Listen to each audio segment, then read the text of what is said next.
Hello everybody, it is Nicole from Ikiwi, and today I'm going to give you 5 more tips on how to blend with alcohol markers. So let's not waste any time and hop right into the video. The first tip is to choose the right paper. You want to choose a paper that can hold lots of layers of marker, such as marker paper or Bristol paper. I don't recommend using copy or sketch paper, just because those papers aren't really made for heavy application of marker. In my experience, using copy or sketch paper with markers tends to make the marker bleed or feather, and if you apply too much marker, the paper can rip easily. So as I mentioned earlier, you can use marker paper, which is made for markers, or Bristol paper, or even cardstock.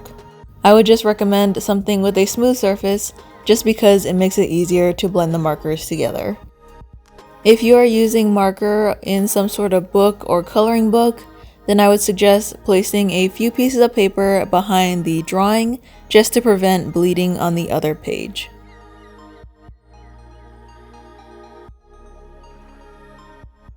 Next is a quick bonus tip, and that is to use something that won't smudge under marker if you are transferring it onto another piece of paper. I use Prismacolor Color Erase pencils, but you can use colored pencils for the same effect. And if you are using a regular pencil, I highly suggest using something in the H range, because if you use something in the B range, it will smear and make your art look muddy. The second tip is to choose and swatch your colors beforehand. Choosing and swatching your colors beforehand just helps to reduce the time between marker application, which will lead to smoother blending. If you've watched any of my previous marker speed paint videos, you'll know that I decide the color scheme before filming to help reduce the time in choosing colors. The first thing that I do is I look through my swatch cards of different markers and I pick out which one I think will work for the image.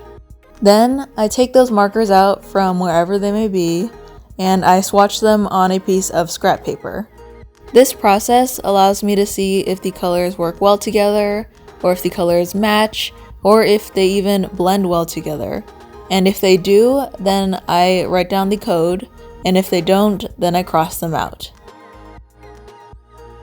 After I complete the entire process of deciding my markers, I put them in the color order and with their blending markers.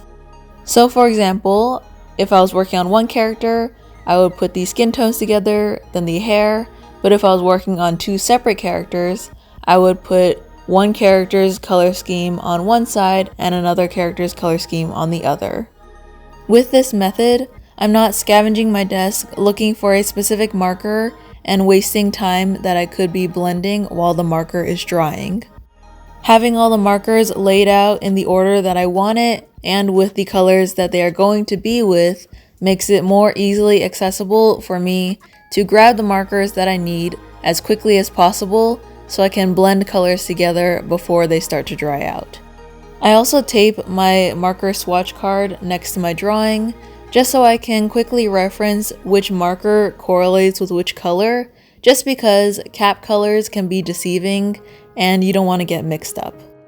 This may not seem like a big deal, but in my experience, it really saves me a lot of time between adding marker, and in that time, when you may be looking for a marker and you can't find it, your marker will dry and it'll be harder to blend later on.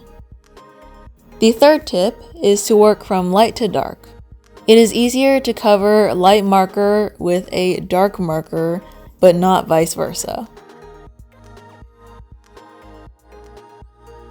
You want to start with the lightest area, whether it be a piece of clothing or the hair or skin, and then move on to the next area.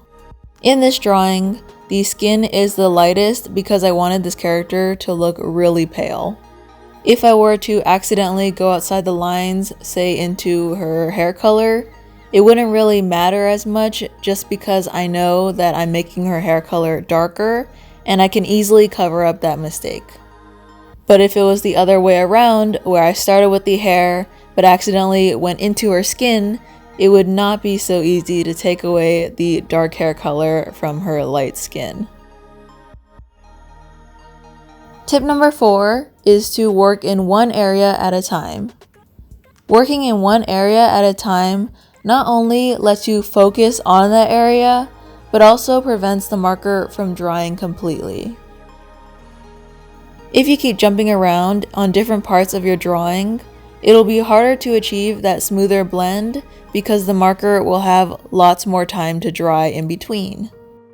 For example, if you're coloring a part of the skin and then you move on to the hair and the clothes and then you go back to the skin trying to blend a color into the skin, the marker will already have dried and you'll kind of have to go over it and repeat the process to create that smooth blend. Of course, this doesn't mean it's impossible if the marker dries, but it is easier to control the blend and color output when working in one area at a time.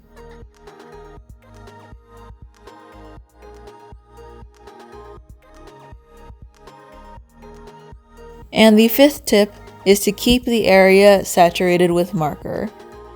In my previous video, one of the tips was to keep the page wet, and I guess I didn't explain it enough because a lot of people in the comments were very confused and thought I meant to use water to wet the paper or something like that.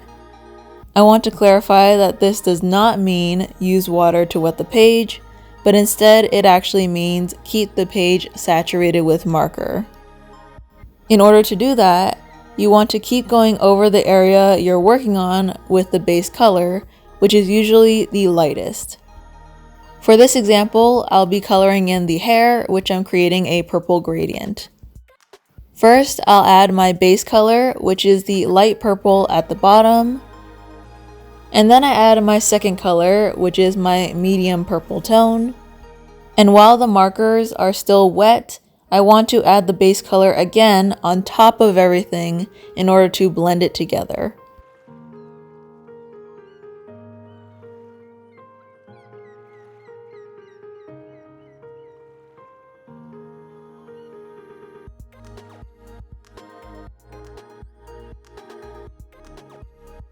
I continue to repeat these steps to keep blending the area and keeping the paper saturated with marker. Every time I add another color, I go over it with the previous color and then the base color so that it creates a more seamless blend throughout. This is also why I recommend you get thick paper, just because there is so much layering, and if you use a thinner paper like copy paper or sketch paper, it will tear through it so easily. You also want to keep in mind the previous tip, which was to work in one area at a time, just because it is easier to work in a small area to blend rather than everything at once.